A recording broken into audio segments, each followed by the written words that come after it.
How to fix no internet connection. Please check your internet connection and try again. Now, sometimes whether it be your phone or laptop or any app that you're using, it simply says no internet connection. Please try your connection. So when your phone or your computer normally says that, that's actually the first thing you want to check and make sure the issue is not coming from your router or your IP addresses or your IP servers, which means like internet service provider. So you can try to restart your router or reconnect the modem if you're using a LAN cable, or also try to turn on and turn off the Wi-Fi and see if that helps you.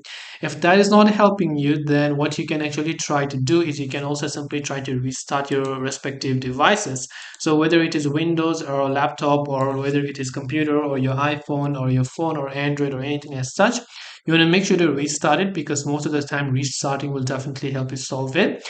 If it's a particular app that is having that issue, you can try to uninstall and reinstall app, and also check if that internet connection is working on other devices and not only on one device. So if the internet connection is also not working on other devices, then it means that the issue is with your internet connection.